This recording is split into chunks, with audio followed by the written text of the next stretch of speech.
Who day, your Cincinnati Bengals are back in the playoffs.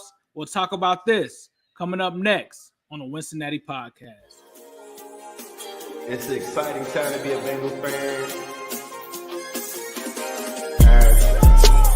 I'm AC. We got a special show as always. The voice of the Bengals and for Willie Anderson, Corey Dillon. The name of this thing is called Wincinnati, and I'm not going to stop.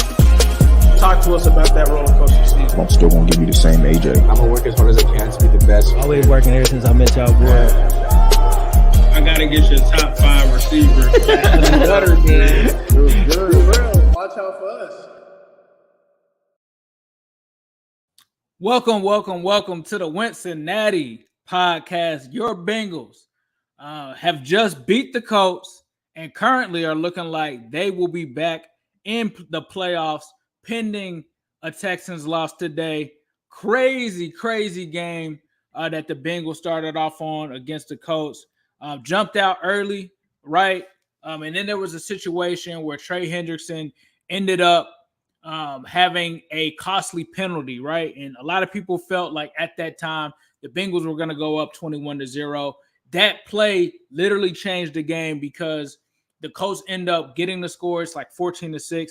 Then we have the weird pick six that happens. They get a 2-point conversion because their kicker just forgot how to kick. He looked like pretty much Fat Randy for the Colts. But what a huge way for them to come out in the second half of this game. The Bengals, 14 unanswered points in the third quarter, 6 in the fourth. The Colts literally never scored again after the first half. B.J. Hill gets a huge interception. Trey Hendrickson doing his thing as well. 2-sack game for him. But let's talk about some of the other stats in this game. They held Zach Moss to 2.2 yards per carry. A lot of people talked about, the Colts rushing offense, they're going to get something going. Didn't happen at all. When you look at the Bengals, though, on that side of the ball, Joe Mixon, 21 carries, 79 yards, and a touchdown. Chase Brown, 8 carries for 25 yards. If you look at just the average, doesn't seem impressive. But if you watch this game, these guys looked amazing the entire game. And then you combine that with the receiving from Joe Mixon as well, where he was able to get 46 yards. And then Chase Brown has his first touchdown, 3 receptions for 80 yards. Both running backs going over 100 combined yards. The Bengals couldn't have planned it any better. Jake Browning in this game, 18-24, 275 yards, 2 touchdowns and an interception. He did have the pick six. Had a little bit of a scare because he had, the thumb kind of cramp. I don't know what that was. I'm just glad that he was able to come back into the game. We did get to see A.J. McCarron for a split second. I thought that should have been a touchdown. They said that it wasn't. They called it back. They called the offensive pass interference on T. Higgins. But they cooked, man. They cooked. And then when you talk about this coaching staff, some of the things that they did in this game, man, they were able to do so many creative things. They had Joe Mixon in as a fullback with Chase Brown, ran the fullback dive on a key fourth down where they were going for it. They look good, man. Everybody really looked good when it came to the Bengals for this game, for the most part. A quiet game from Jamar Chase, but it wasn't anything that was kind of needed, honestly. Like Tanner Hudson comes back. He was involved on the pick six play. That was a negative play.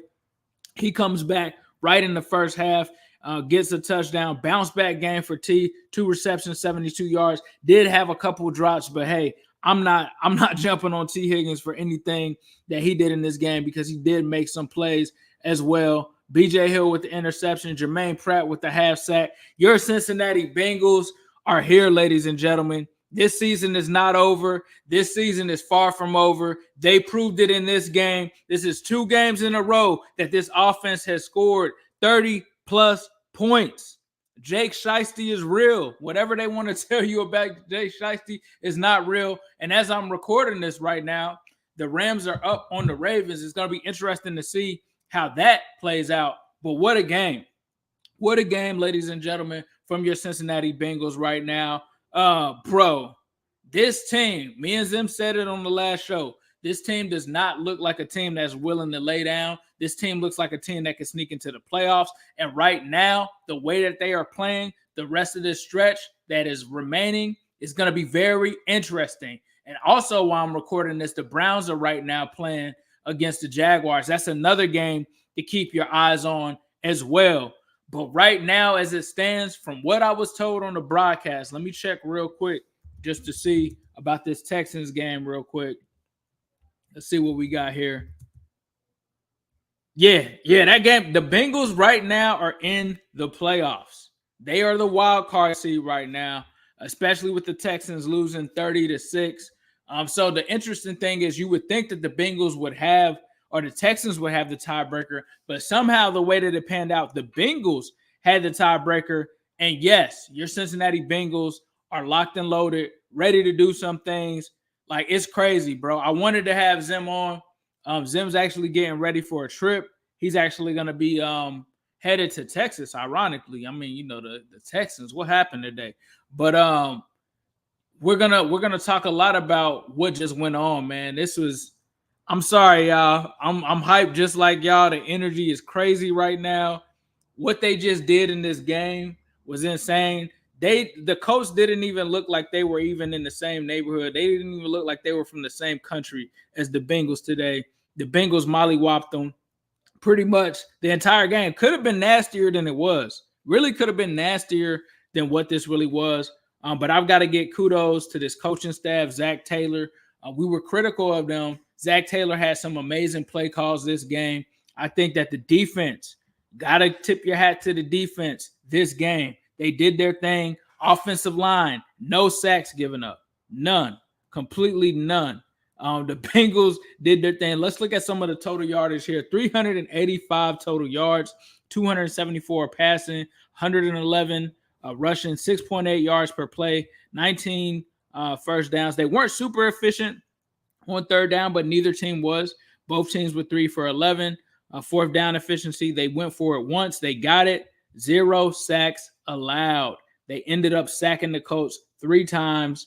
No fumbles except for the one that they forced against the Colts. I don't know. It looks like they have a fumble lost and an interception thrown.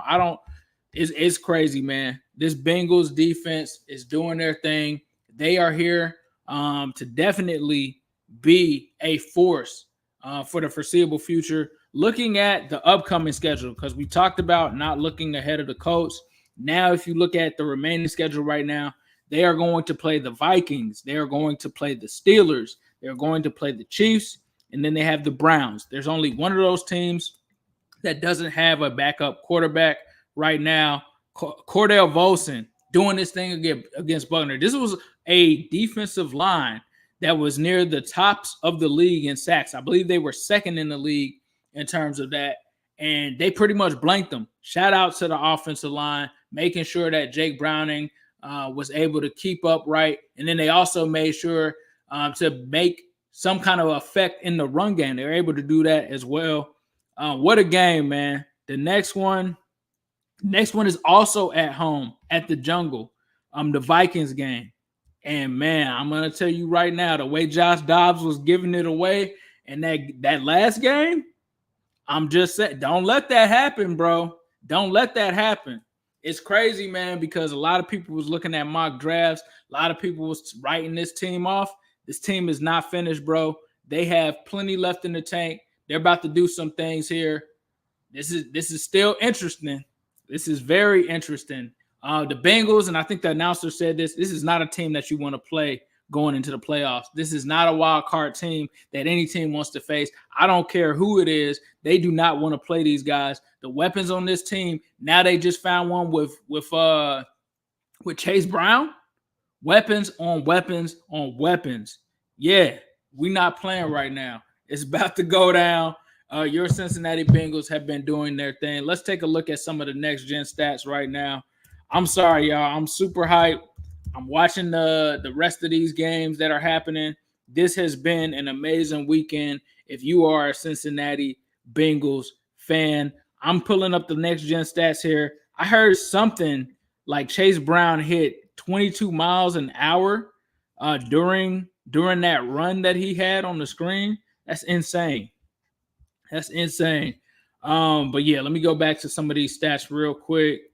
But as you guys are in the comments, don't feel free to leave any super chats or anything like that. We truly appreciate that. That helps grow the channel. Let's see here. All right. We're getting into it here. Let's see what Jake Browning's numbers are. So Jake Browning in this game right now, time to throw, he had 2.75 seconds. Not bad at all there. Let's see. Take a look here. See what I want to see.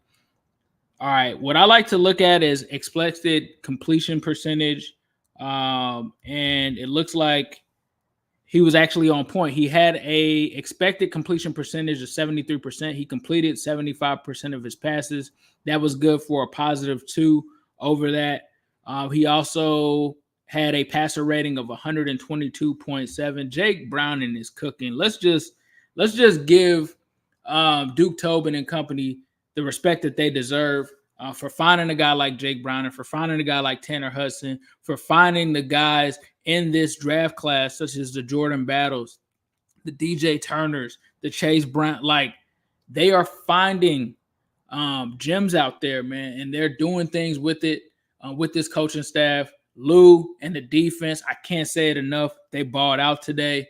And as we're recording this, man, like Fred Betts just said, here come the Jags. So who knows what this will be at the conclusion of this.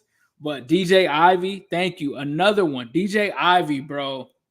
The fumble. That's where the other fumble happened. The fumble on the special teams where DJ Ivy is able to get it. Bro, this team, what they're doing right now, bro, this is a team full of leaders. This is a team full of winners. This is a team that has no quit on it, and they're doing their thing. We'll have to see how the rest of this plays out because it's not done yet. Jake and Mon are going to be coming to you guys after this with the Bengals Pulse at 7 p.m. But enjoy this.